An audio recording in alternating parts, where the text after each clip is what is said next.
Hello, hello, hello, hello, Wi-Fi's. Welcome back to yet another episode of The Wireless Woman. You can see I'm having a little bit of technical difficulties. That intro music is so loud.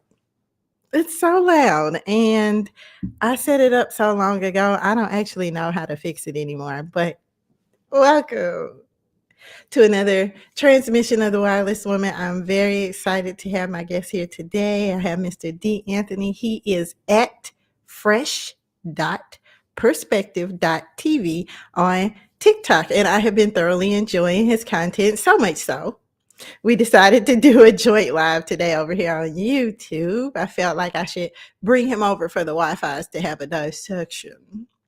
So go ahead and do me a favor on the way into this live and like it. You all know how the algorithm goes. Make sure you subscribe to my channel if you haven't already and leave some comments. Okay. It is time for you to be more than just a spectator. We do all this work. I'm gonna need a little reciprocity. So leave me some comments, especially if you are particularly passionate about the topic we are talking about today. We are going to be talking about 50-50. Is it? Can it save the Black relationship? My perspective on it might surprise you. But I'm going to go ahead and bring my guest in. I have Mr. D. Anthony. And welcome to my podcast. Can you hear me? Yes, I can hear you, and thank you for having me. Can you hear me? I can hear you perfectly well. And thank you for coming because, we had to make a lot of changes here to try to get on the same schedule, sir. You are hard to you're hard to get on the podcast. And YouTube, I can say, is very different than TikTok because you can go live and do your thing at will. But over here we need a schedule. So tell my viewing public more about yourself. All right. My name is D'Anthony Cooper. My ad name is First Perspective TV. I'm an ex-veteran. I was in the Air Force for about 6 years. I was married for 10. Was married for 10 years. I got married young. I got married like 19. Let's see here. I'm a father of two, a boy and a girl. And my goals as far as like building this platform or anything like that is just to start a conversation and bring in different perspectives and gain and through interacting with different people and getting different perspectives. I think that there's a lot of wisdom in that, and that we as a human race, as Black people, whatever, we can grow, from having these types of conversations and things like that. So, yeah, I'm excited to be here.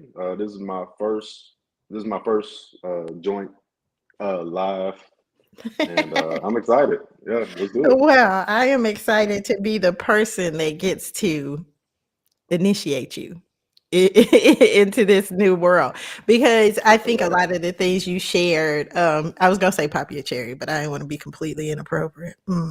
But I can honestly say that I definitely agree with everything that you said. Sometimes I get really burnt out on doing content. Rashawn in the house. Rashawn in the house. Let me tell you something. Rashawn is my day one. Welcome into the chat, Rashawn. Drop me another headphones emoji to let me know you can hear me, because I was getting ready to check. I will sit here for 18 straight uninterrupted minutes and speak. Can you hear me? Okay, he'll let us know. But I definitely agree with a whole lot of your perspective. There it is. Fire headphones emoji. Thank you, Rashawn. He's like my sound guy.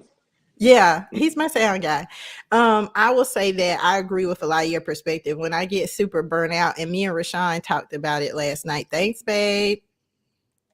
Winky eye with listen, I had a contact get stuck in my eye this morning. So it took me a lot to get here. I hate doing stuff in the morning for that reason. But me and Rashawn were talking about it last night about, content burnout, because sometimes you just feel like no one's listening, no one's looking, this isn't getting me where I want to go. But I think we all have to take that into perspective. Like you said, we're sharing our perspectives. And when people look back on it, they can look at bigger content creators and all this different stuff. But when you read the Bible, you got major prophets, and then you got these minor prophets that were still there lending their voices. They may not have been these huge prophets to the nation, but they kind of fill out the picture of what was going on at that time. And so I don't want the only voices and perspectives to be heard to be those that are people who baby nobody should be following and listening to. So at least we give people that exactly. Because just because they were minor and major prophets doesn't mean that they weren't important. It just means their assignments were different. So I think that when it comes to where we're starting, because the Bible also says don't never despise a humble beginning, because where we're at right now, this is the ground level. This is where everybody, all of the people are at. You know what I'm saying? Like this is where you reach the regular people. When you start getting to the higher levels and stuff like that, you can't interact with individuals as much anymore. So this is the important stages, and that's why I do what I do, because I love doing it. I don't look at the numbers. I put it out there, and because my goal is not to get famous. You know what I'm saying? My goal is to share and start conversations and things like that. So it's like, okay, well, if that's my goal, then just do it. Just have at it and have fun with it as much as possible. Exactly. And I can't say, having climbed the mountain and having turned around and come back down, because I'm starting completely over with my following. The people that were following me before were following me to a place that when I got there, I didn't want to be there. I didn't want to go. So they had to a redirection. Yeah, and so turning back and starting completely over and reinventing myself, I can honestly say that you're right.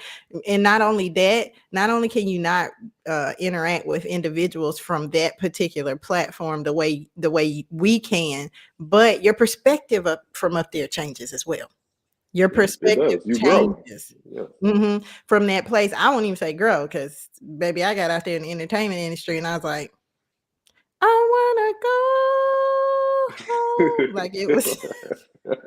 But that still shows growth though, because you realized exactly what you wanted to do, exactly where you wanted to be, and where you was at. It's like, yeah. And fame is so intoxicating. Most people don't know how to. Kanye, the artist, the prophet formerly known as Kanye, he said, do you have the power to let power go? And a lot of people ask me about, like deals and contracts I could have signed. I did music back in the days when I'm it up with all these treble clefs. And I get mad when people get treble clefs that don't play music, because you don't even know the difference between the soprano clef and the treble clef. Stop it. Anyway, people ask me that, like, why didn't you, if it was me, I would. But a lot of people don't know who they are until they're really tested with like fame and notoriety. And we're not all, I tell people that all the time, we're not all who we think we are inside. Exactly. Because the test comes with trouble and hardship, and that's how you know who you are. Through the struggles in life. And even with Kanye, I think the main thing with him struggling with his mind, with his mental health and everything like that, that's really showing who he is and who he wants to be. And you can kind of see what he's trying to do. Yeah, it's a struggle. I don't agree with everything that he's doing or everything that he says, but I can understand, okay, it's gonna come out a little jagged before it smooths out. So I'm waiting to see the smoother part of it. Because even with him like going off, saying what he said about him losing the deal with was it Nike or Adidas? Adidas. With Adidas, right? And they pulled like a $1 million contract from him. I'm like, okay, well, you still a millionaire. You good. Yeah. But he's treating it as if he's a martyr. And I'm like, Can't sell us that Mm. one, Kanye. Can't sell you sold us some shirts with holes in them, but you can't sell us that one. Nah, And not then for that one. ridiculous prices too. Them the shirts with Exactly. holes in them. I Exactly. could cut a t-shirt open myself. Yeah, but it But ain't gonna yeah, sell. It ain't gonna sell for $1,000 though. no, no. It's But the Kanye, it's the image that we are in love with, and you and I have a lot of commonality. If you put my marriages together, though, I haven't been married for 10 years, so congratulations for making it that far. When people get divorced, the automatic thought is like you just take the baby and the bathwater and you just throw them both out. But I tell people, everything that tests the endurance, like when we see people with big muscles, we're like, oh, okay, that person working out. And, you can see the work that person put in because of the muscles. And, when it comes to a marriage, you put a lot of work in. And if you don't walk away with the result you felt like you would, it's kind of like it could feel like a waste. But I can honestly say, as a person who's been married and divorced twice, and will marry again. Some people come out there like, I'm never getting married again. I'm never getting married again. I don't know what their experience was like that made them feel that way, because I don't feel that way. I didn't get what I wanted, yeah, but I definitely. did what I did. I got married for certain reasons. So like, yeah, I would do it again. Yeah, I understand that completely because at first I thought the same thing. You never go into a marriage. I don't think you should. I don't think you should go into a marriage already thinking about the divorce. You Mhm. thinking about the longevity. You like I made it up in my mind in the beginning. And don't get me wrong, I'm not a perfect person at all. But I do believe that I'm gonna take the good with the bad. I'm not gonna the marriage is not always going to be happy and sunshine and it's not always going to be bad. And you're gonna have some of them days where it's just blah. But mentally you're like, okay, you know what? I want to do this and I want to be in it. You know what Yeah, I I'm want to saying? get better. Mhm. Right. Regardless of the what your partner is going through, and I think that when you come into a relationship and nobody's going to be fully healed because everybody's constantly growing, but and you haven't figured yourself out. I think that was a part of our marriage that she could never get over. Mhm. Like I said, we got married right after high school. Yeah. And I joined the military, and we did a lot of traveling. There's a lot of in between that happened, a lot of growing pains in between and stuff like that. And there's some things um, that she couldn't get over. There's things that I realized I couldn't get over until Mhm. this year and being consistent with my therapy and everything like that. But what I Congratulations. yeah, but with me and going to my therapy, which there's a lot more to the story. I'm just giving you the generic version. Yeah. But with me going to therapy and things like that, I want to be a better husband and be a better father. Mhm. But I had to face some things that was going on with myself and First, yeah. some things that I was doing. And, like I had to figure out, okay, why are you doing this, or why are you feeling this way, and things like that. So, but then when it came down to it, it was already too late because she had already made up in her mind that Yeah, a lot of it's damage like was I'm done. done. But I Yeah, do want to congratulate you and encourage you on, because the journey of self-discovery, the journey of bettering yourself is going to go through many different avenues, many different phases, and you just have to stay committed to that. So I'm going to give you a little round of applause for I'll take it. a little bit of Black woman encouragement for being able to Mhm. acknowledge there were deeper issues there and going to therapy. My first time going into therapy was halfway through, like kind of on the back end of my first marriage. And so out of the last 15 years, because I was married for 5 years, then I was not married for 10, and then I was married again for 2 years back here 2 years ago. So there was space and time between both marriages. And like you said, healing is a journey. It's not a Yeah, destination. Even if you think you got it, there's more work and maintenance there's maintenance that can be done. Like even with losing weight, I found the maintenance to be almost harder. Like once you get to a certain point, than losing the weight was, you know what I mean? And so it's the same thing with relationships and marriages. And, you know, as you grow, because you're a young person, and my first marriage, I was 21. But over the last 15 years, I've been in therapy for 9 of those last 15 years. And someone said that to me. They were like, if you got to be in therapy that long, evidently it isn't working, but it's a maintenance. Yeah, You know, it's a maintenance. Yeah, it's not even that you can stay in therapy as long as you need to. You know what I'm saying? Like Yeah. sometimes you need somebody to talk to that's a neutral. Like you can't always talk to your friends. You can't always talk to. It's the same thing. Okay, so if you go into TikTok or whatever like that, and you start liking and clicking certain things that you like, you're going to build the echo chamber around that idea, and you're going to believe that that idea is 100% true. Sometimes you need to bounce ideas off of something outside of that and get a different perspective so that you can stay in line. You know what I'm saying? That way you're constantly introspective with yourself. You're constantly questioning yourself.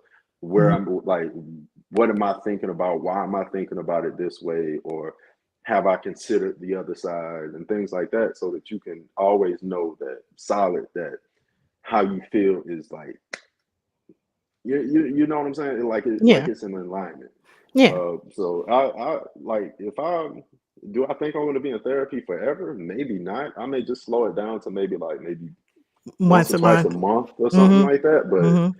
it helps getting that outside, Yeah. that Yeah. outside Perspective. helps. Yeah.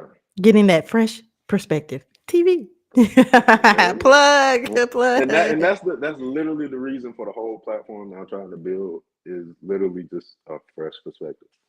Yeah.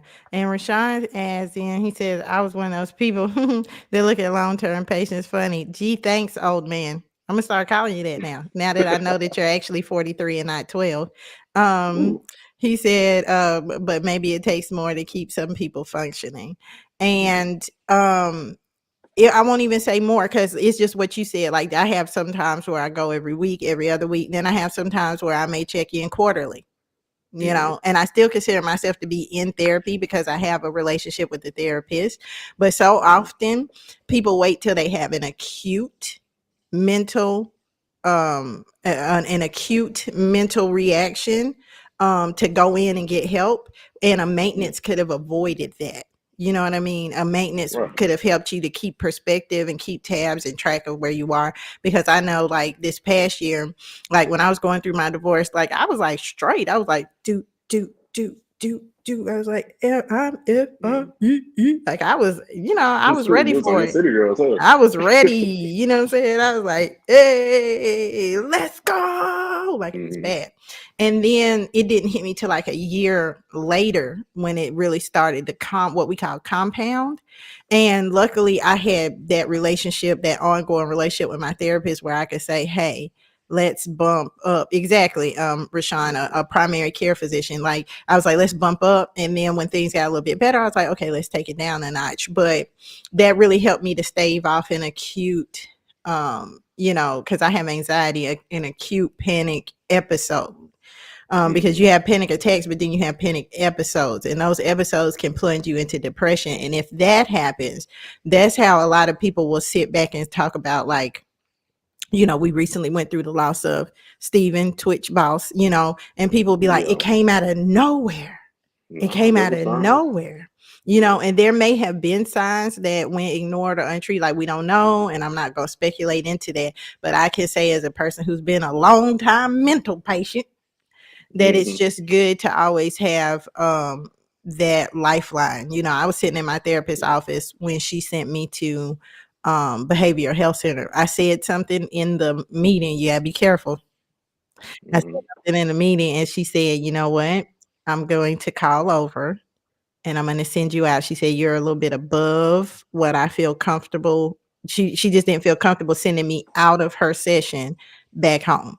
And so she said, I want to send you to a facility where if there's a greater need than what, you know, she, based on what I'm hearing, there may be a greater need here and I want to make sure we service it. So it's really good to have that, you know, just like with the doctor, if they see something that they're like, well, let me send you to a specialist. So there's levels of getting that help, and that's why I said it's really good for you to even be able to acknowledge that, because people sit there with that broke toe and never go to the doctor. Black people, black men, but that seriously, black. When you grow up in a household where, okay, one, don't talk about anything that happens in my house stays in my house. There you Okay, go. so now I can't go to my school counselor, because there was one time where I was talking to my school counselor. Like, one thing about me is, early on I didn't know that I had ADHD. I didn't know until actually like maybe last year and a half, that I even could have it. But I would just talk. I would ramble on and I'll just say what's going on in the house or whatever like that. So I must have said something that concerned one of my teachers. So I went to the counselor and they asked me, like, how's everything at home and stuff like that. I didn't know why they was asking. I was like in elementary school. Like I just started talking, and I just so happened to got in trouble because I used to get a lot of whoopings. But they called my parents up or whatnot like that, and then on the car ride back home, I'm getting scolded because I said something to my counselor, which, okay, this is, you send me to the school, this person I'm supposed to be able to trust,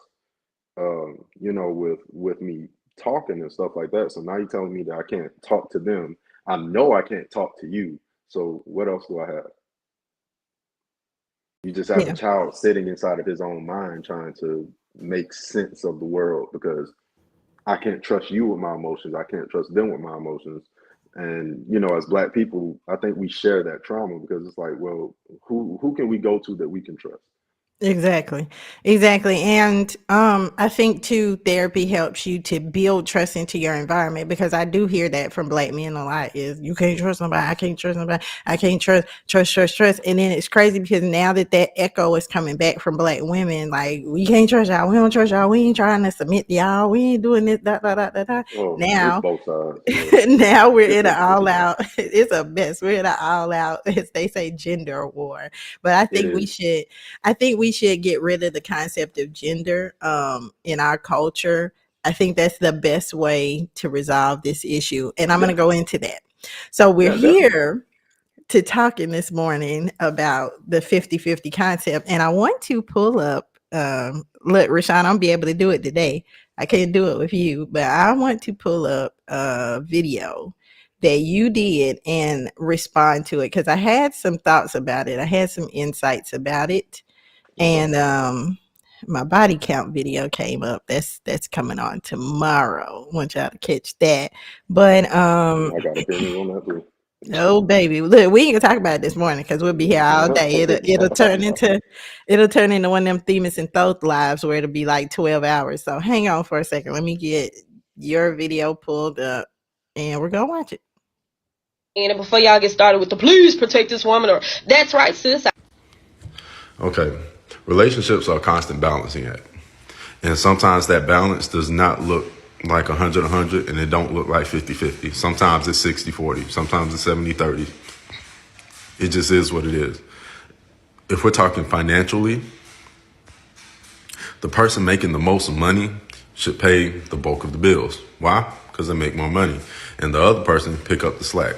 They'll buy the groceries, they'll buy clothes for the kids, put the money away for savings, things like that.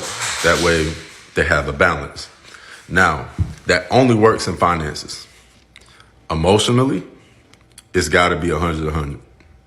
It's got to be. Person got to give 100% of themselves to a relationship. And if you don't have 100% of yourself, then it's up to you to figure out how to get that. Rashawn asked the question, are you only on TikTok?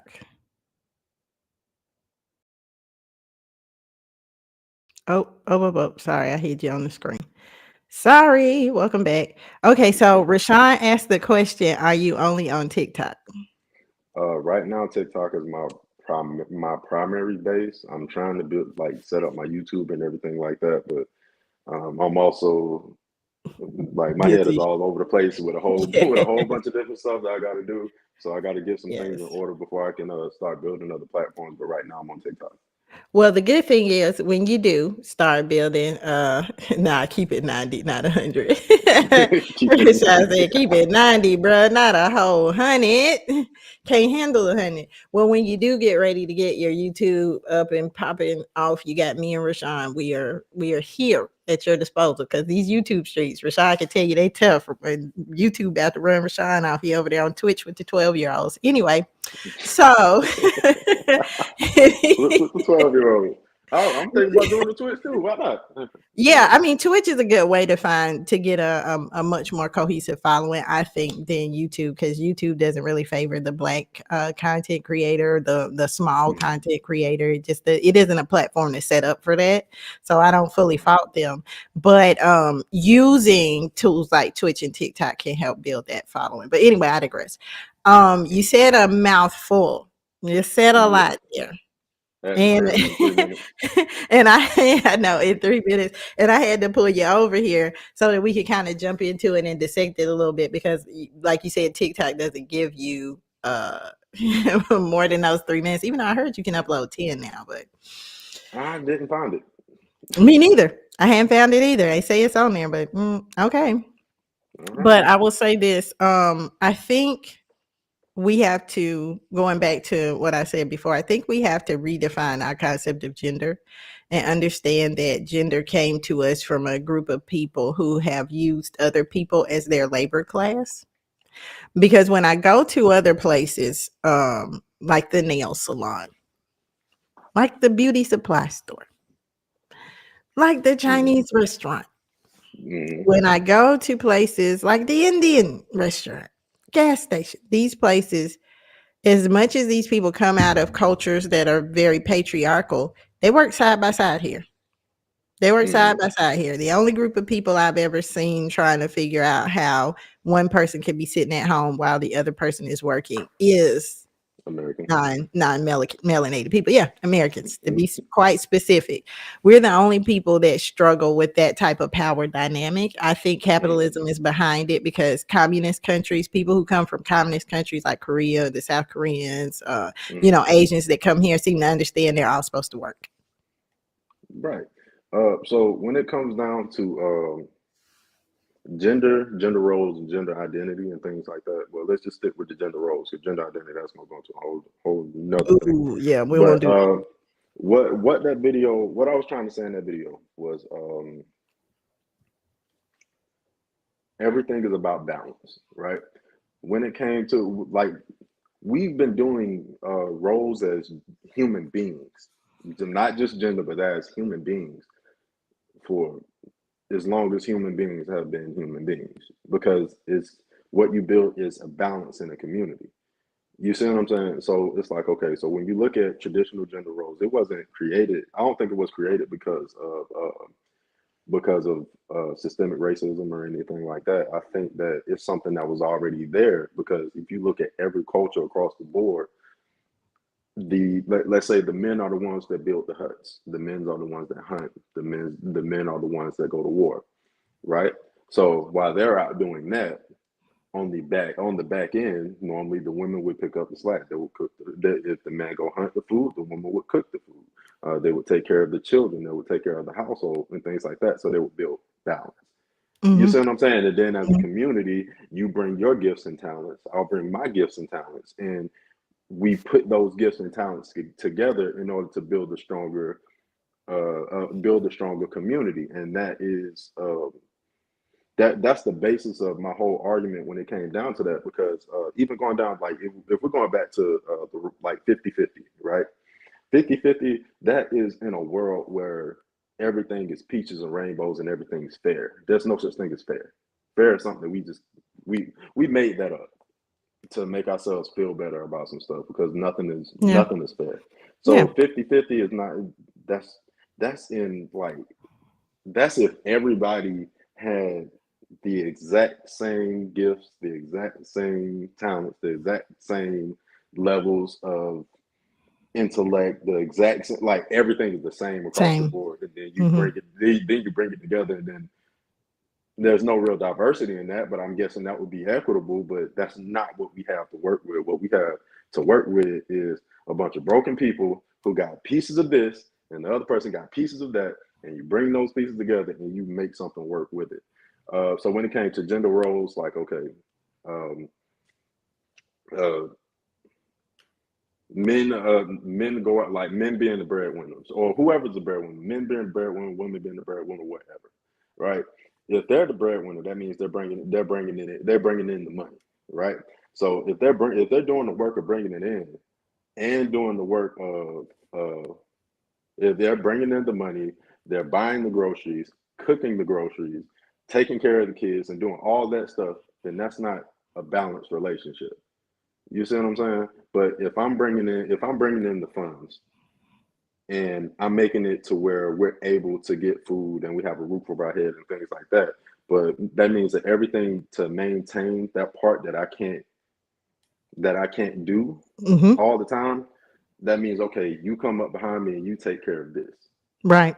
Right. And Rashawn, as in the concept of gender doesn't have to equate rigid gender expectations. We need Yeah. a utilitarian. You thought I wasn't gonna be able to say that. I see what you did there.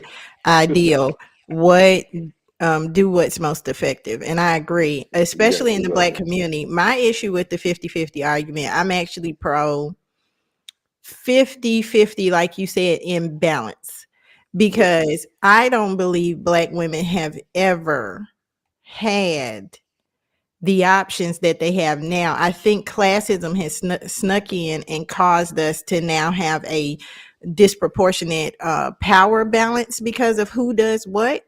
But you know, in the 60s and the 70s, when Black male unemployment was as high as it is now, that should tell you something, Black women. We saw the same thing. We saw a working class of Black women that came out and did the work in their communities. You know, people talk about welfare taking them Black men out of the home, but we see large groups of women who had to work when there was mass incarceration in the 80s and we were dealing with the crack epidemic. They won't call it a pandemic because it was just us, the crack epidemic, because we as Black women have always had that all the way back to plantation days when the Black man was sold off the plantation in order to destabilize the family. They knew that Black women could do just as much work as Black men. So more often than not, they could raise children, pick cotton just like a Black man could. And Sojourner Truth speaks about that when she talks about Ain't I a Woman. She talks about how Black women were often not seen as women, as feminine, any of those things. So we see that trope still being carried forward, because I posted a video where Kenyatta Diallo talked about how they would call Black women strong because they didn't want to call Black women attractive. They didn't want to call Black women beautiful. They didn't. This was Dick Gregory speaking, and he was saying that they didn't want to call Black women beautiful. They didn't want to call them intelligent. They didn't want to call them resilient. So the only thing they could call a Black woman was strong. So I feel like women are coming into these relationships capable of carrying the 50-50, if you will, in the relationship. But I have found the largest challenge has been the power dynamic, the situation you explained where men built and women supported, but there was an equal respect for what both of those people did. Men didn't feel like, okay, I'm out here doing all this and I came home and all you did was cook. You know what I mean? Protection and provision was considered something they were supposed to do. So it wasn't something that was done in reaction to the other person's 50-50, which I'm going to go into what you were talking about, the 100-100 dynamic. But yeah, I think that's the issue, is the power dynamic has shifted. And Rashawn said the same. Okay, so you gotta understand, because before the divorce and everything, me and my ex, we actually had a discussion about that. Which I'm a thinker. Like, I have a philosopher's mind. I sit there and go back and forth in my mind. Sometimes I just start talking about stuff. But when you start talking about power, what kind of power are we talking about? Are we talking about power in a form of authority? Are we talking about power as in physical strength? Are we talking powerful as economic power or anything like that? Because we know Black people never had economic power to begin with. You see what I'm saying? Or if we're talking about power of authority, okay, well, does how much money you make, is that indicative to whether or not who has the authority in the house. You see what I'm saying? Like who has this, or is it the person who has the spending power? Do they have the power? You see what I'm saying? So it's like it's more to it than just that. Yes, there's been a power shift. It's not even so much been a power shift, it's been a shift of ideals. You see what I'm saying? So now, ever since, World War II going forward, when women were actually working, were actually able to work in the factories and stuff while the men were off at war and things like that, they realized, okay, we can work and we can make money and we can make things happen for ourselves. And then when the men came back, they started taking those jobs away.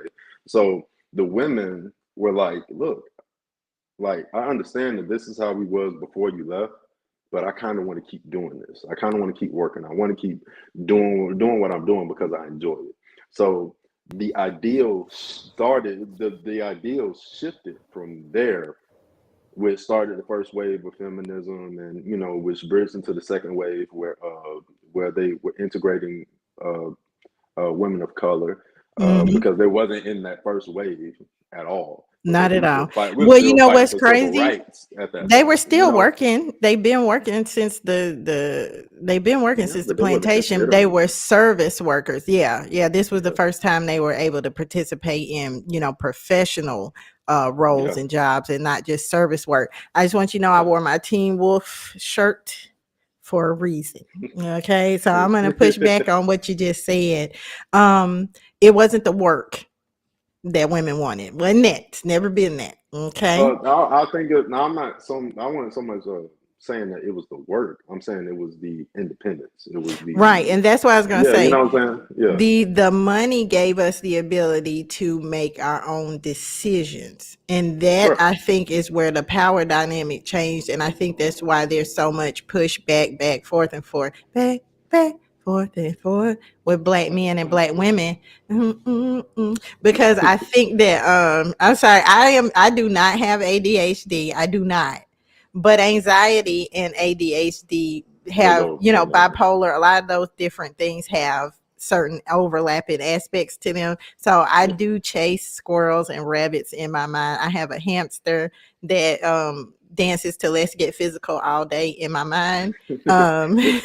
Like even So right now, as we having a discussion, like I'm writing down the topics yeah, as it I've goes got by, a so I can. notepad. Yeah, I have a notepad on the screen so I don't forget what I was saying. But I think the issue comes in because going back to what you said before, you said, does the money give you power? And Yeah, I feel and like what kind of because power? right, I feel like because as black people, we have been excluded from the political process. At one point, we were 3/5 of a person. We've been excluded from economics in certain ways because we've always been, uh, lower earners on average than other groups of people. Hmm. We do not understand the relationship between money and power because we really think that what gives white people their power is their money. And I'm seeing a lot of those same characteristics come down into black communities because a lot of people always say black women were never really initially a part of the first wave of feminist movements, like you said, because we weren't oppressed by our men. We were working shoulder to We had a shoulder. common enemy. Right. We were Yeah, working shoulder to shoulder, so we had no reason to need, to need any release type of from separation. yeah, to Yeah. need release from y'all because y'all weren't the ones that was keeping us down. Like you said, we had a common enemy. So what do you think the shift has been from, that we shall overcome 1950s, 60s, 70s civil rights moment until now that's causing this newfound financial freedom that black people have to now all of a sudden turn us into arch nemesis of each other? It wasn't all of a sudden. Going back to what you said about uh, the going into the let's go in the 80s with the mass incarceration and crack epidemic, things like that. Different things that took the black man out of the home. Not all of them, but a significant amount, right? So what that did was that put the load of the household on women to rear the children, to take care of the home, to to basically be everything, right? So you take that and everything that those children see, and you put it into another generation. right? And you teach it, and you teach that because that's all you know. So that strong black woman that had to hold it down while their husband was incarcerated, or whether they when their husbands like would leave or whatnot and things like that. You take what they see and you teach it, and you go on through, yeah, and you go through the generations, and you come all the way to now. Um, and you see, like when I watch like TikToks and stuff like that, what I see is I see a lot of trauma. So the trauma that our grandparents went through and the trauma that we go through now is completely different, because their common enemy was the system, and they knew that they had to work together in order to overcome that system, right? So I think the upswing of that trauma for them was watching the system work. You know what I'm saying? Finally, black people got rights. Finally, black people or black people are people, and they're considered people. They're not lynching them in the streets and stuff like that. Though they never trusted them or never trusted the system, they still can see, okay, I'm putting my children in a better situation, right? And then with those other factors that I just talked about, about what went on in the 80s and things like that, our trauma is not bringing us together. It's actually splitting us apart, because now it's like, okay, I can do all this without you. I What do you think the bring to the table? problem was what I talked about earlier in the I always try to keep it cycling. What I talked about Mhm. earlier, which is it's compounding.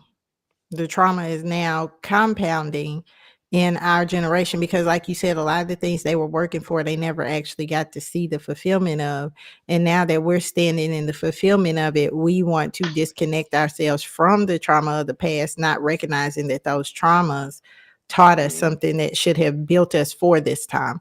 I talk to people about muscle development a lot, you know what I'm saying? Because even though I'm not where I used to be, not where I want to be, you have to traumatize muscles in order to build them. You know, that process Yeah, of working out is an intense trauma on the body. And those yeah, people that are not willing to push themselves to a traumatic place will not experience gains. You have to traumatize the body. And so I feel yeah. like we as Black people have gotten comfortable. Once your body is built up to a certain place, and I'm a testament of this, as a Black woman, like a lot of Black women, why can't I lose weight? Why do I struggle with weight loss? Because we carry so much more muscle mass than other female women groups, that it Yeah. takes so much more working out for our bodies to actually be fit. You know what I'm saying? Because trust me, you know, like I know, once you To build the body, to the system's definition of fit. fit Right. Everybody's definition of fit is different. I'm just gonna throw is that out there. different. Like it Yeah. gets ridiculous. Yeah, because you seen You're these not gonna Black look like a white mothers, woman. you seen these Black mothers with the folded over elbow meat stand at the stove for hours and hours cooking meals for the family. They're Yeah. strong women, okay, regardless. And so for me, most of the time they don't get sick. You know, they took care of everybody else that was sick. So they're strong, fit women, but you have to work to what they call failure, to exhaustion, in order to get to the next level of development. Once you You gotta get to a push level through. where, Yeah. right, once you get to a level where it no longer fails, you know, I used to run a mile and I was done. Now, folded over elbow meat, yes, yes, Rashawn, those women are close to God. Do you hear me? You hear me? Once the They elbow held meat everything fold together. over, yeah, once the elbow meat fold over, you're fit for heaven. Okay. So you know, it takes more and more and more to make the system fail. And I feel like we as Black people don't understand that. We don't understand that the strength of who we are and what this moment that we're standing in now has come off the strength and the backs of struggle that we now want to separate ourselves from, and Right. then wonder why we're not experiencing the gains that they were making then. Because to be a group of people that went from second class citizenship, you know, because we talk about the Great Depression, but we don't talk about Black people and what they went through in the Great Depression. We talk about the recession of 2008, but we don't talk about what that actually did for Black people and Black homeowners that were displaced by those subprime loans. And so now we're in a place where we're being displaced even in our own homes. Our marriages are breaking down, families, our school education system can't meet the needs of Black children. I'm bringing another one of my friends on in a couple of weeks, plugging my own show, to talk about the Black educators leaving the current educational system because of not being able to meet the needs of what children need. And we as Black people will be the first ones to see it. So there's been a mass exodus of Black educators, and we don't look at all of these things, our home lives, because we go 50-50 with each other because we have to. Not because we want to. And we're not looking at becoming economic refugees in this country and how that plays out, because we still stuck on the power dynamic. Yeah, and when it comes to like when it comes to like power, right? So, all right, going back to 50-50, right? All right, so I guess my question would be like, okay, when it goes to 50-50, why does it have to be like what is this type of power? Because you see it all over TikTok, all over social media, everybody's talking about it. You know, oh, these men, they upset because, you know, this, that, and the other. It's like, well, okay, if you can do everything, right, what do you need me for? There you go. And then even so, why would you even want me? Because you have to be, in order to be in a relation, in order to be a community, not just because relationship is just if you want to know what the community is like, you look at the relationship. So if you There want you to know what go. the Black community is like, you're going to look at the Black relationship. So if the women are saying, look, I can do everything that you do, what do I need you for? And the men, being men, is like, okay, we like to feel needed. And if you say you don't need us, well, why am I here? You see what I'm saying? Like, why do you want me? If you can do everything that I do and you repeat it to me, then you know what I'm saying? Like I'm going to throw Right. this But out okay, there. now let's flip this script on that, because we as Black women say stuff like that all the time. We'll say things like, well, we cook, well, we do this. And it's like, well, I can hire a maid for that. If I need that, I can hire a cook. I can go out to eat. If that's all you bring to the picture, then, you know, because our men shun being providers and protectors in certain ways, unless you behave. And to me, that's putting a woman in a child's place. The way I want you to, I'm not going to protect you. I'm not going to provide for you. So now circle it all the way around, because I don't want to get into a petty place with that. But you have men now who are saying we're leaving this country to go to other countries to get women from third world countries who are in poverty. These are women who would not be expected to go 50-50 with you, because how can they when they live in a third world poverty-stricken country? But because these women will submit to us, we would be willing to get our passports, to spend the money to go to these other countries to get these women, bring these women back to be our women, because we really just want someone to submit to us. So if it's about being dependent on our men, why is this a Black thing? Why can't Black women depend on Black men? Okay, so like you said, it all goes both ways, and we're talking about the passport bros. I think I did a video about that too. I should go So look I at am it. not, I'm not one of the men that goes and does that. But at the same time, okay, you have African women all over TikTok, right? And they are pushing for American Black men to marry them to bridge cultures, right? They see how American women are, or American Black women are. And you can find those platforms. Like if you start building, going through the algorithm and stuff like that, you're going to see a lot more of them, and you see a lot more criticism from women of other countries, whether it's the Philippines or whether Africa, third world countries that you would say third world countries. You hear how they see the women over here, and they're pushing for the men to come to them because, like, hey, we can give you that femininity that we're not seeing that you have over there. You see what I'm saying? I think that a lot of this conversation, and this is from both sides. I was just talking about that one side, but it's both sides. You got to do a lot of introspection. You got to do some looking at self, right? Because okay, passport bros are leaving instead of because when people start saying, "Oh, well, you just want somebody to control," you know what that sounds like to me? He don't like me. He must be gay. That sounds like you jump into a conclusion that makes you feel better about yourself, but also pinpointing the flaws in somebody else. You see what I'm saying? why would they leave? Why are they going? Why are okay? Let's say black men. Since we like talk black, we're gonna talk black. Black. Why would black men want to go to another race of women? Okay, because Really, let me just give a not just caveat. Let me just give a caveat because white men been doing it. They been had mail order brides. This might be new for us, but it is not new for them. Where'd you go? Where did you go?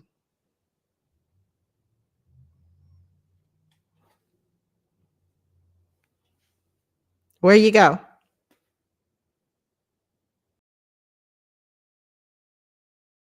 Well, I was gonna pause for the cause anyway and put he did say black. He did say black, Rashawn. He did say black. Let me pause for the cause right quick while you get adjusted. Rashawn said, I've never heard about black people specifically in relation to the Great Depression, and that's facts. You never. It's like they just disappeared from American history at that point and then came back with the Great Deal. You don't even hear about them during the Great Deal, really, because Roosevelt did that for whites. And he also said partners always contribute something, even if it's the benefit of an alliance between families. True, we need to negotiate needs and expectations. Until we put words in actions, we stay at word war. I like that, Rashawn. Yep, it's a word war. We know. Okay, you back? I still can't hear you. I can't hear you though.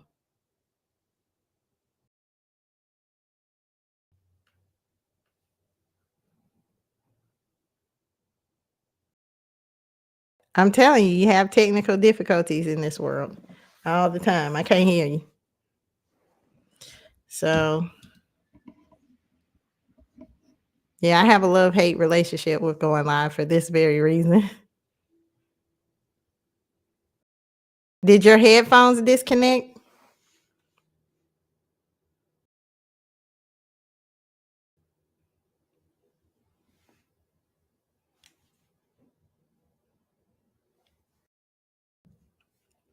All right, y'all just bear with us while we work out our technical difficulty.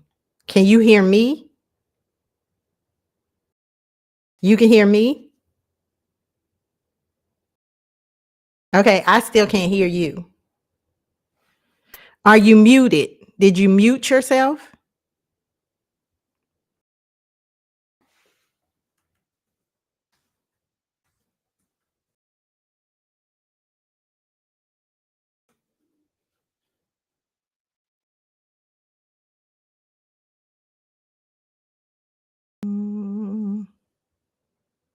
Hold on.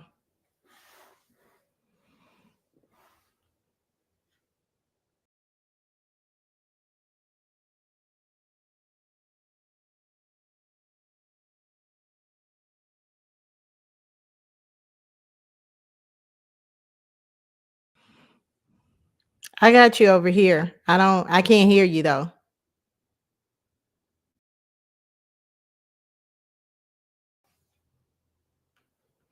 Okay. So we're going to I'm going to drop you off and then come back in, okay? I'm going to send you out and then you come back in, okay?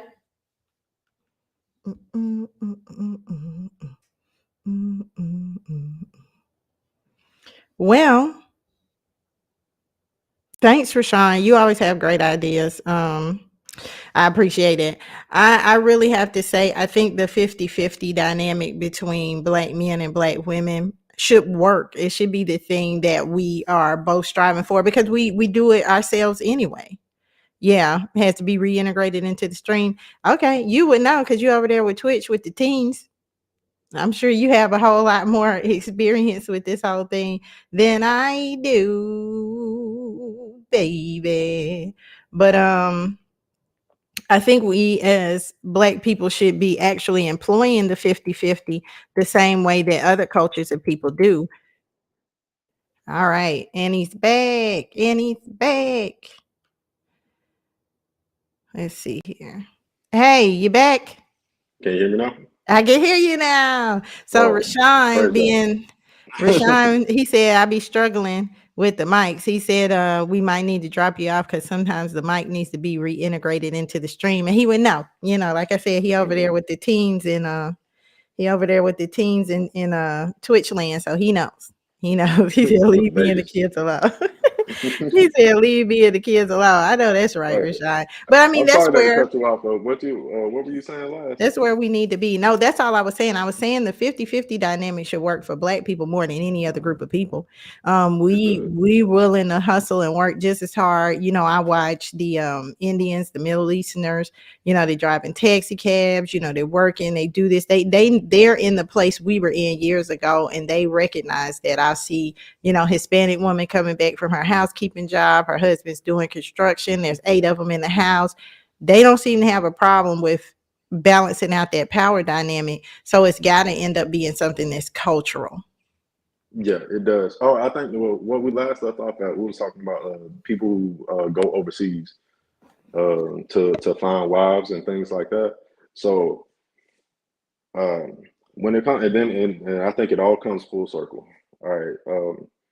If both sides are introspective enough to think critically about their own, like us as Black people thinking critical about our own culture, but us as individuals as how am I as a partner? You know what I'm saying? When it comes to a relationship, what am I doing to bring balance to this union and things like that? I think that we can get a lot further because I think a lot of like I said, the trauma that we accumulated in like the past, 20, 30 years, maybe even a little bit further than that, to like our parents, whatnot like that, is splitting us apart, and we got to figure out why.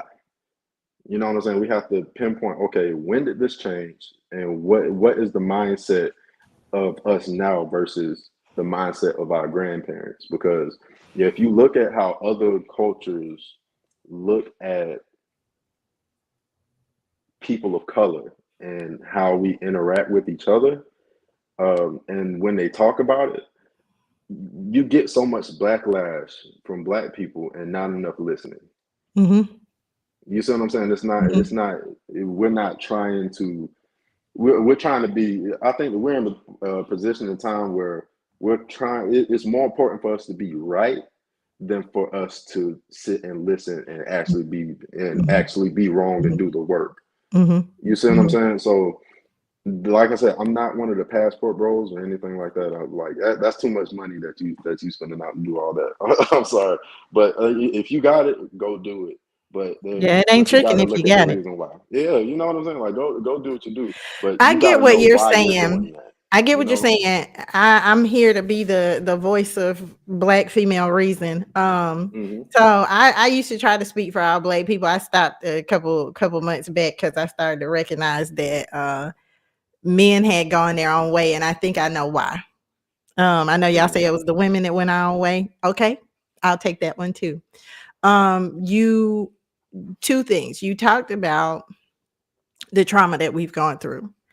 A lot of the reason why we as Black women, we have gotten to a point where we've already been so extended in who we should be as women. We're currently being penalized for being what we had to be. We had to stay in those communities after they took paddy wagons full of Black men out of them. We had to stay on the plantations after Black men were castrated, feet were cut off, they were sold off the plantation, whatever happened, and now we're being touted as being masculine, not feeling like we can depend on our men. But that's that's fair. In the 70s, they were pushed out of the workforce. Like you said, a lot of those white women had come into those positions, and that meant Black men got sent home. And we as Black women have always just kind of did what we had to do. So our process is different. To keep what shouldn't have been a balanced. And I'm going to tell you what that was in just 1 second. But for us, we don't really actually care where y'all go at this point, because we know that these African women that are begging for y'all to come get them, thinking that Black American men are going to be different than the men they got right there, are going to find out what we already know. They're going to FIFO. They're going to fuck around and find out. And we know that. That's why we don't care anymore. Like what communities y'all are in, what docile women you find. Because if you meet those women with the same type of reality that we as Black women have lived in for decades and years, we know they're going to start cussing y'all out like they are already on social media platforms saying we got the same man. And we don't really feel threatened by the weaponization of other women groups. You're right. There is a dynamic there that we as Black women could look at and say, you know what, we could be softer. We could be more cooperative. We could definitely think about the mental health needs of our men. We could do all these things. But I think for us, that's the reason why we don't. And it's for reason number 2, which is while men are in a trauma process, and this was something my therapist had to help me with, we are in a grief process as Black women. And what I loved about the new Kendrick Lamar album was that Kendrick Lamar, he addressed that. And that's the first time I've heard a Black man get on a record and talk about grief. You know, his first song, United in Grief, he said that I grieve different. And I don't think that Black men have been willing to address Black women in grief, not trauma, because it's not the same thing. And when my therapist took me, I'm talking to my therapist, and he said, that's not trauma. He said, that's grief. He said, you need to go through grief recovery. And I think a lot of the reason why I, as a Black woman, have had a little bit more success in relationships than what I've seen with some of my Black female counterparts is because I'm willing to grieve. Grief is the only thing that will heal trauma. Okay. So let me pause right quick for the cause. Rashawn said, y'all did leave the idea of family because you sacrificed everything and never got what you asked for. Nobody can ask more than what has been taken from the Black woman. Rashawn, they gonna say that you was simping on that one, but it's so true. It's the grief. It's the grief. Oh, it's very multifaceted. It's not as simple because everybody's experience is not the same. So let's look at my experience, right? Me and my ex, we got together when we were very young, and I was adopted at age 4. I had to live with a different family. My mother was in and out or whatnot like that. She's recovering from, drugs and things like that. My sister had to grow up faster than what she needed to. Me feeling different all the time and not feeling heard, I picked up some bad habits, right? And the same thing when my wife was coming up, she was, my ex-wife was coming up, she didn't have a stable home to always come home to because her father wasn't doing what he needed to do and things like that. She had to watch her mom struggle and whatnot like that. So you have 2 broken people, right? When they come together, they're already broken. They don't understand themselves, let alone each other. They're going to keep that broken cycle.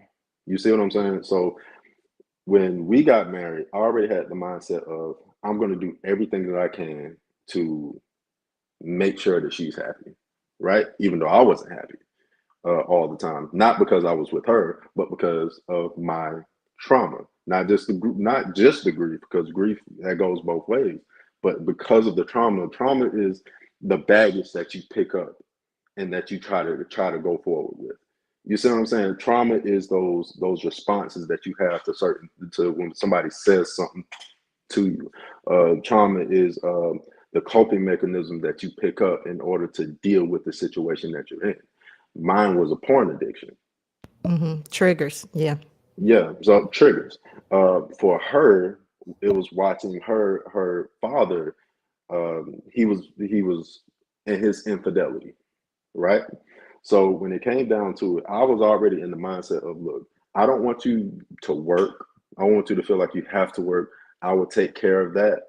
All you have to do is dream, build. Like you say, you want to go and do modeling. Like when we first got married, she wanted to model and things like that. I'm like, go model. You see what I'm saying? Go. You don't need to work a job. I'll work the job. You just dream. You know what I'm saying? But in the meantime, I wasn't taking care of my mental health, which, you do stuff for a certain amount of time, like from childhood up to adulthood, you don't think anything is wrong with it.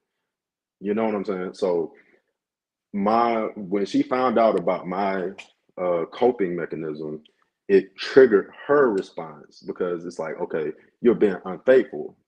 But with me, I was just like, look, mentally, I just needed an escape. I don't drink like that. I don't smoke or anything like that. But it's like that has been my escape since I was 8.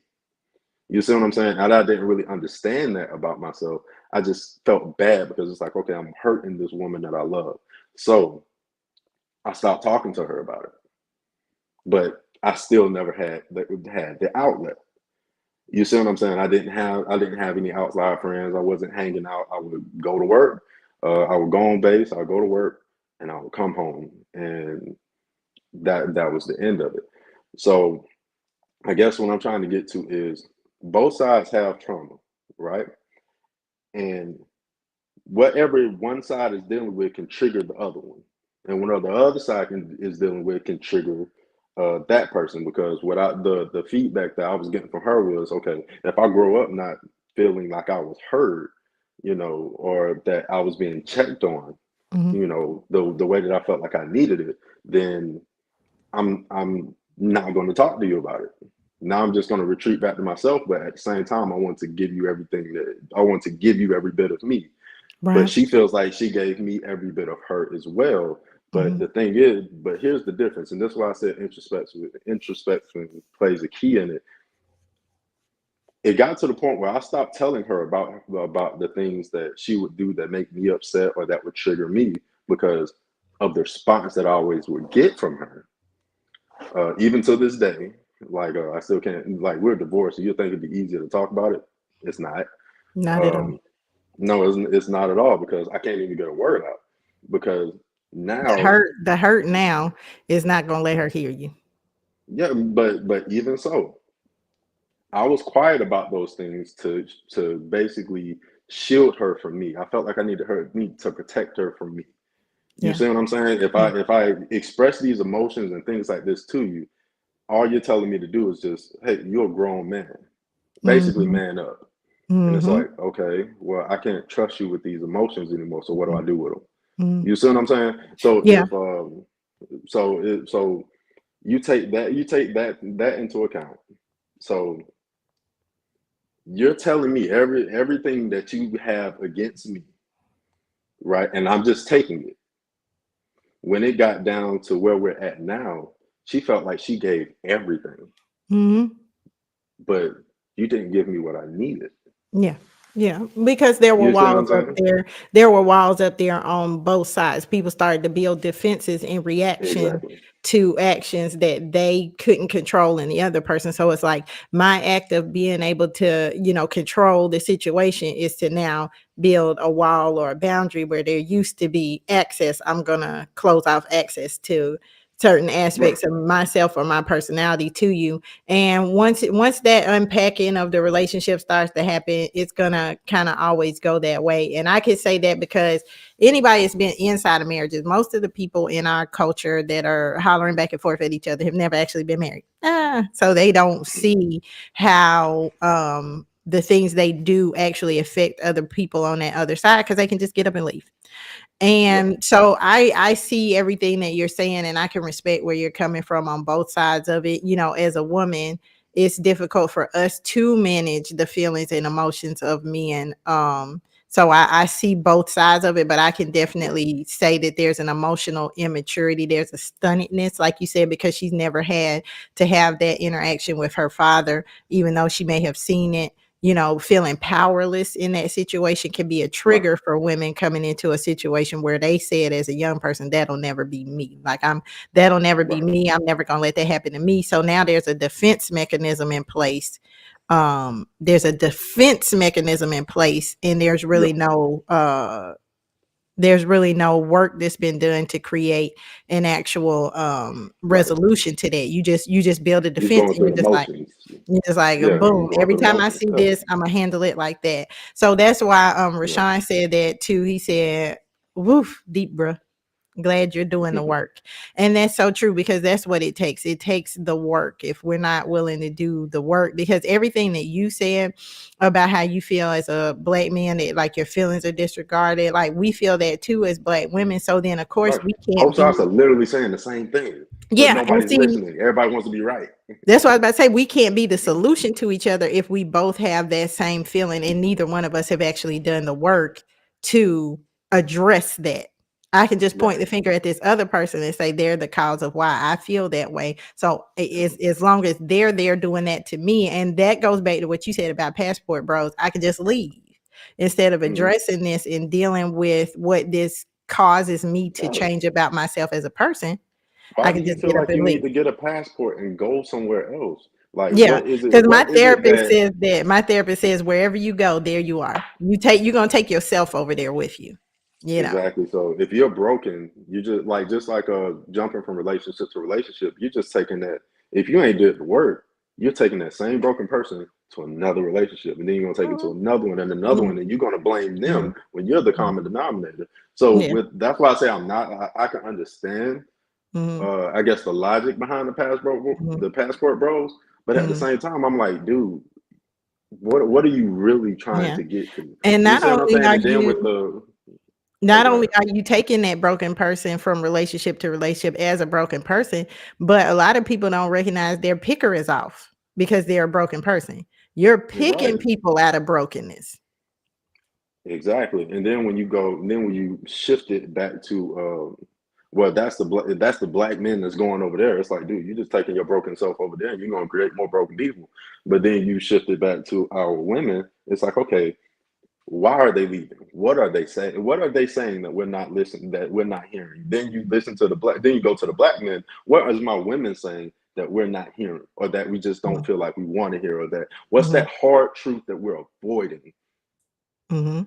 It's And I like, think okay, and I women think they want to be F N word free, and then black men want to go and do this. It's like, you know what I'm saying? Like, what is and that I'm underlying issue? SINGLE again. Sorry. Exactly, because all right, so let's go back to my marriage and us separating and things like that. For most of my marriage, my wife didn't work. She was building businesses. We were working together, building businesses, and It's a things beautiful worked, thing. things didn't. Um, and then she found something that worked. And I'm still working, and I'm trying to hold down everything. There was a point in time where I got my lawn care business. I was going to school and I was going to work full time, and still had to try. And then I was working from 3 to 11, late hours. So I wasn't getting any sleep because I would wake up early in the morning so I could take my kids to school, get them ready for Mhm, school and everything, so she can get some sleep. And I can at least see the kids at some point in the day, or else I wouldn't be able to see them because my off days were in the middle of the week. So week I'm like doing they all of this. like I'm today. doing exactly. So I'm doing all of this stuff, and and I'm burnt out. I'm burning myself out. And instead of, and this is just my perspective. This is just because you're just talking to me. Instead of saying, "Hey, I see you working hard. I appreciate you," or something like that, something along those lines. She felt like, and this is from what she tells me, she felt like she just lost her identity in our marriage. That Mhm, she felt like she was doing everything because I guess she had to. She picked up real estate. She's really good at it. Really proud of her. She's making a lot of money selling like high end, like $1 million houses and stuff like that. And I'm nice, proud. nice. Like, I'm happy. But she got to come home. She got to cook for the kids, feed the kids, put the kids to bed by 8 o'clock and things like that.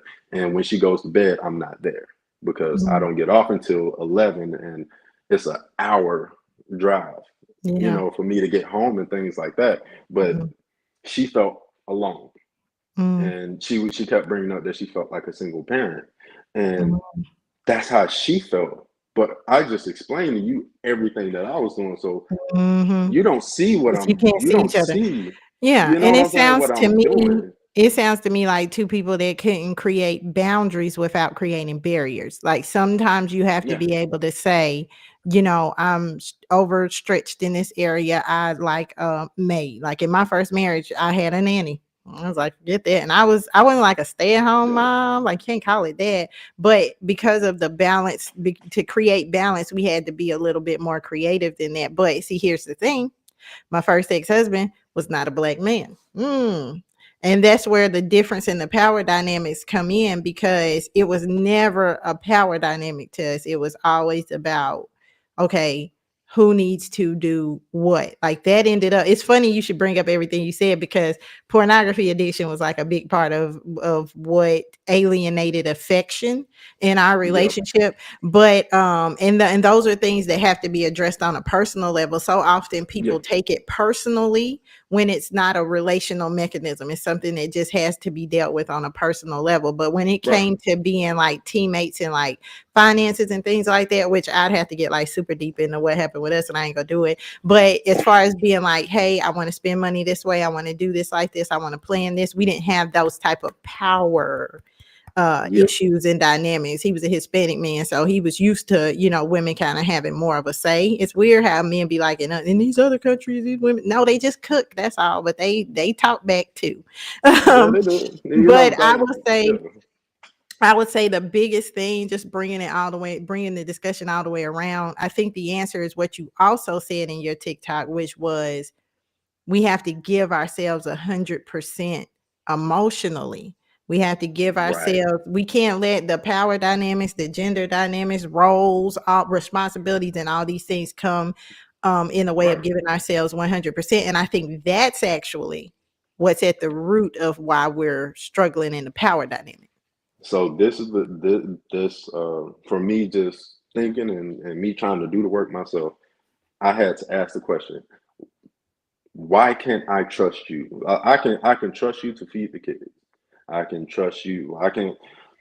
Sometimes you did, like, we went 50-50. We went pretty much 50-50 with cleaning the house and stuff like that, because sometimes I will see if she's tired or if she's at work and I'm there in the morning, I'm like, okay, I'm gonna try to do as much as I can to alleviate, you know what I'm saying? Alleviate some stress off you or whatever like that. But when it comes down, when it's outside of roles, basically, when it's outside of roles, why can't I trust you with my emotions? Or why can't you trust me with your emotions? You see what I'm saying? Like, I had to ask myself that was, okay, she does not feel secure. Why? What is it that you're doing that makes her feel like she's not secure in this relationship with you? You see what I'm saying? Money was a factor, but then she started making her own money. And whereas I feel like, okay, I'm supposed to pay all the major bills. Your money is your money. Just, whatever you got, let's just help out and we'll bridge those gaps together. When she started making money and saw that she can do for herself, the first thing that she told me was, I don't need you. So, and see, the thing about it is that emotional wound had been there all along. Was it Rashawn? Yes, it was Rashawn who said that if your circumstance, like if who you are as a person changes due to circumstances, then you're not really a real person. I think I talk a lot about narcissism because, I'm a survivor. My second husband was a Black man, and I am a survivor of narcissistic abuse. And when you say stuff like that, it's kind of like being like, I'm a survivor of Santa Claus not giving me presents on Christmas, because people don't really think that's like a real mental illness. oh no, it's a real thing. They don't understand that. But there's a wound inside of that person that you can't reach. They're not gonna let anybody touch it. It's like when a dog gets a wound and they start biting at people because they don't understand that you're trying to help. And the thing about it is, being inside of that relationship helped me to understand that when you're holding on to that, and then the circumstance for you to now pop out, like Jack in the Box, I don't need you. That's what was going into the relationship all along. So I think there comes a place where we have to, as Black people, address the fact that we haven't felt safe in our homes. We haven't felt safe in our upbringing. We haven't felt safe in the way that we socialized with each other. Because let's be honest, that's what it is. We roasted each other in high school. You so Black, your mama so Black. We have Come on. we have made each other feel like trash. I was explaining to Rashawn, I grew up in a mostly white neighborhood, went to white schools. They I know Rashawn say get it, and Rashawn said address it. I went to white schools, and white people, when you're the Black friend of white people, you're the coolest person in the room. They want your opinion on everything. They think you're great. Then I went to a HBCU.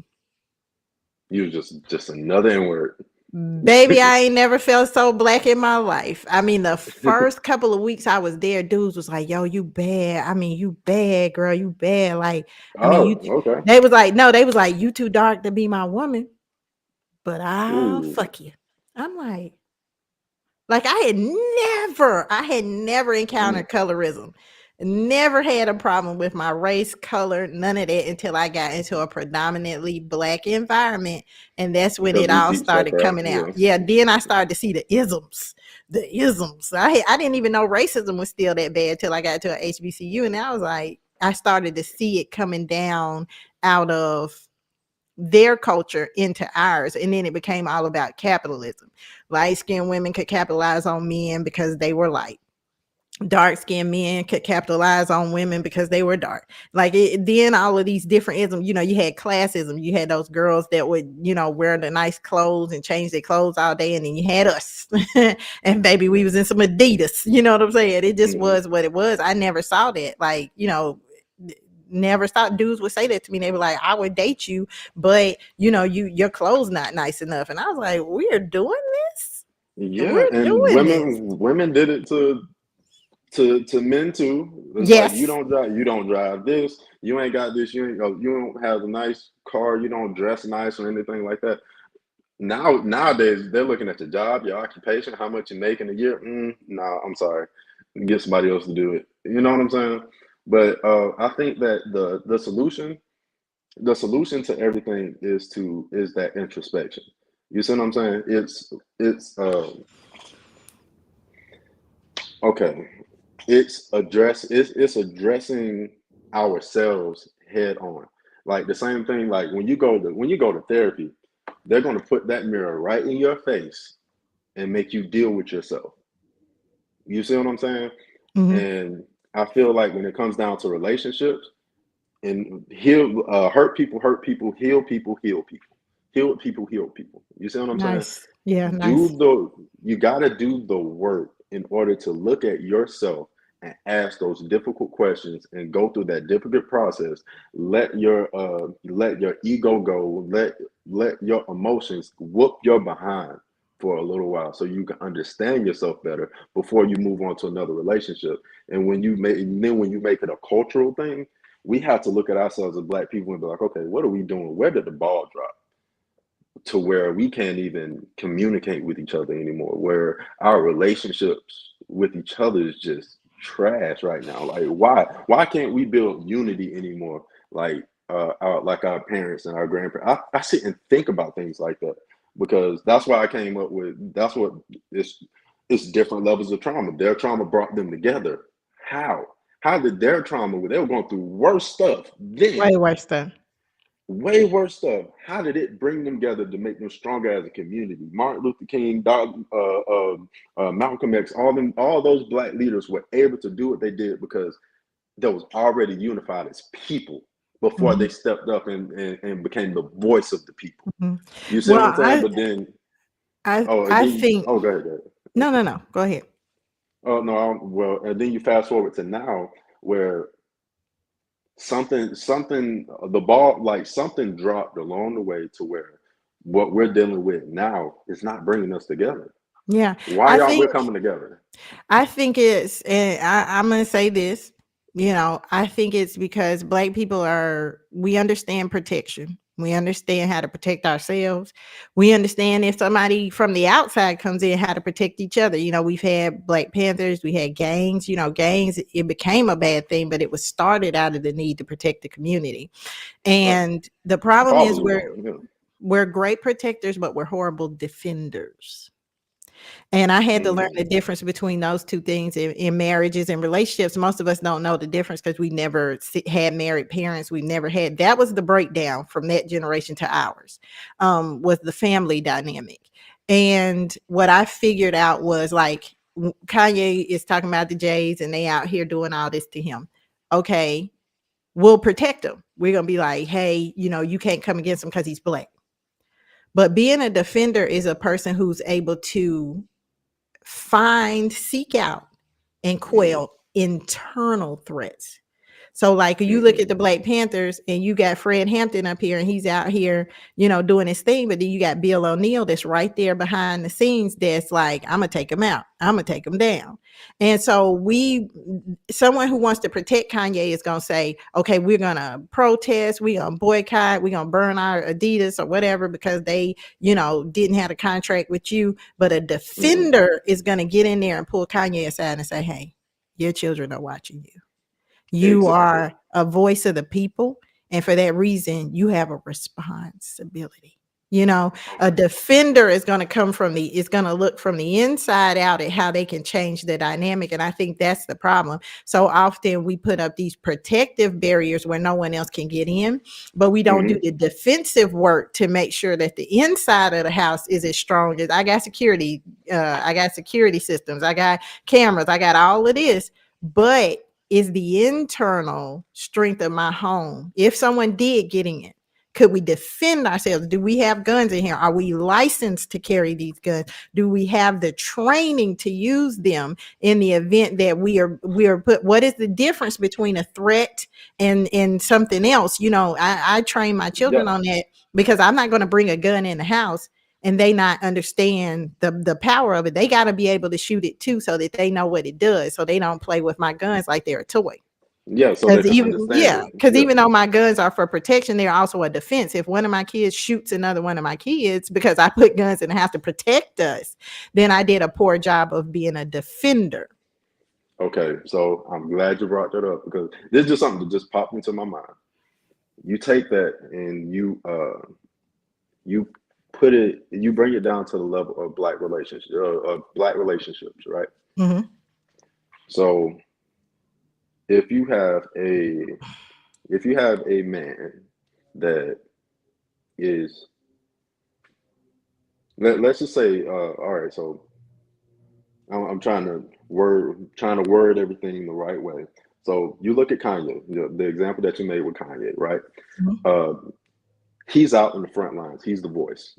Mm-hmm. So you could say let's say he's the warrior. Like he's going out there and he's putting the voice out there. He's trying to be the voice of the people, right?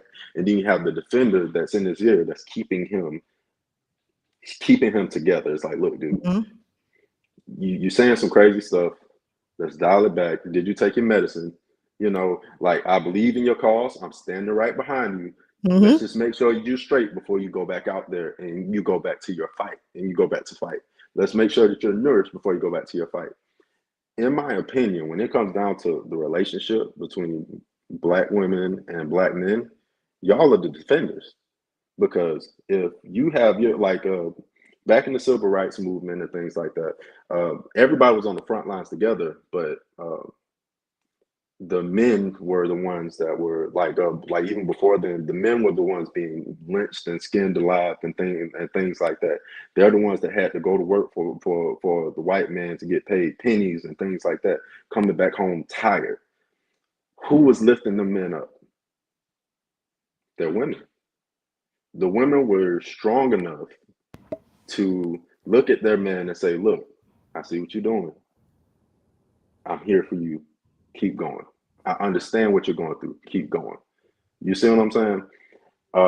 You fast forward till now, there's an entitlement with the Black man. Like I like to apply pressure equally. The black man now, I'm just talking in general, that entitlement is that I'm supposed to get that even if I'm not going out here and doing what I need to do. You see what I'm saying? Right. So with the Black woman, how can you continue to defend that? Right. And then you post things like that on social media, right? So it changes again, it flips again to where, okay, even if the Black man is doing those things, that's what you're supposed to do. Mm-hmm. So but see, that's the protector. There. But see, I feel like women are the ones really that hold up patriarchy more even than men do, because if we're still willing to back y'all in wrong, that makes us your protector. And women have taken on a protector role.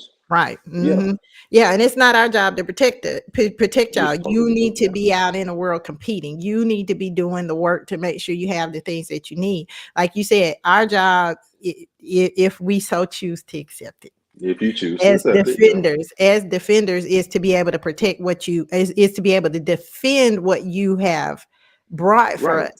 So I think that's the place where we as women don't always want to fulfill our defender roles, because I mean 50% of what we brought here was mine too. You know what I'm saying? So I think we both have to get good at defending, because it's all protection but no defense. And like I know, Right. protection is like the offense, and a great offense is great, Right. but defense wins championships. Yeah. No, this is 100% true. So if I'm just like in my situation, I like to keep bringing up my situation, because if I'm out and I'm saying that I'm burning myself out, and everybody outside is saying, okay, um, is D'Anthony, what days of D'Anthony is D'Anthony resting? Is D'Anthony resting? And you say, oh, he rests all the time, but I'm actively burning myself out. You see what I'm saying? It's like, well, you're not being my nourishment at that point. You're just kind of letting me keep going. Yeah, but that's the difference between a boundary, because at a certain point you have to say Anthony's gonna rest.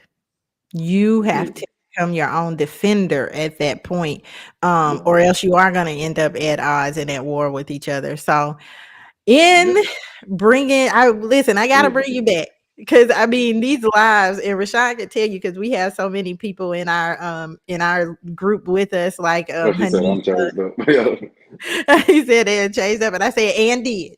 We changed because we had to. We adapted. You adapt to survive, but I feel like all Black people are still in survival mode, and we have all the ability to thrive. But it's like you yeah. said, we're not doing that work. No, we're Um, not. We're but not at we work have so because many people yeah. in our group, like Hanifa and all of us, and our lives just go like on and on and on and on. So I'm just gonna have to have you back for a part two. But do give me your parting thought, like what you were saying. I apologize. Oh yeah. So I guess my parting thought is, because like it's one thing to have the conversation, but there has to be solutions. And there's a lot of people talking, but nobody's coming up with solutions. And I think that the solution is we got to start doing we have to start doing individual work to get back to where we need to be. We need to start asking ourselves those hard questions, the ones that we don't like hearing. The thing we start hearing opinions about ourselves that we don't like to hear, things like that, so that we can start really doing a internal audit of what it is that we need as individuals, so that when we come together, you know what I'm saying? Like I said, heal people heal people. So if we can come together a truly healed state from doing the work, like being through the trenches. Like if you're a healed person, you don't look healed. You're limping. You're limping a little bit. You don't let your emotions beat down on you a bit so that you can understand yourself. You know, I think that we need to start doing the work and start being like, okay, what is going on with my community? What am I doing to help or hurt the community? And where can I improve? And when Mhm, you come down to relationships, it's the exact same questions. What mhm, can I do to improve? What am I mhm. doing wrong? Is there anything that I can be doing better in order to make this situation work? Okay. And I think that solution is that introspection. Yeah, so we're gonna replace 50-50 with 100-100. We come bringing all we have. We come bringing our best, and we're gonna have to try. Hey, Dawn, welcome in. We're gonna have to, as people, stop being afraid of getting hurt. Like you said, Yeah, healing will help you to know. Healing doesn't just give you the perspective of I was hurt. That's the bitterness. Once you get healed, it lets you know, and I came through it. And as yeah, we as people begin to heal, I think it should give us a little bit more emotional resilience and more trust to be able to say, one of the biggest things that helped me with my second divorce, and I'm really using my feminine energy to send a lot of healing and encouragement your way, is once I went through it one time, I was like, you'll make it. You will make yeah, it. Once it came the second time, it's disappointing, yes, but I was like, you'll make it, because Yeah. those scars tell the story, but they tell the story that you won and that you overcame it. So I Right. appreciate all of the Wi-Fi's for coming in the room today. Make sure you catch the replay and share this content, because I really appreciated having you here. Fresh perspective, because Appreciate it. that's what you gave. And one of the biggest things you said during this live was that we got to have these conversations with each other. I want to create spaces where people see Black men and Black women trying to get to the root of it, and not just us blaming each other across it's nasty out here, It is. like playing in It's pretty bad. traffic. It So really thank is. you for being here. I am going to try to put a panel together. I hope you'll come back. All right. Yeah, for sure. Just let me know. Absolutely. And if you got anything going on, I'll bring my Glorilla over there and be about that life. All right. Well, go ahead and make sure you all leave us some comments.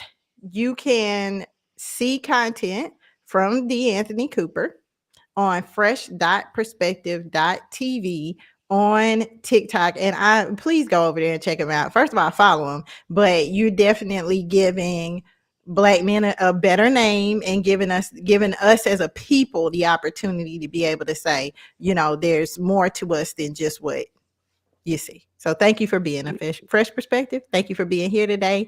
To everyone else, and we'll see you next time. Y'all can go ahead and clock out for me. All right.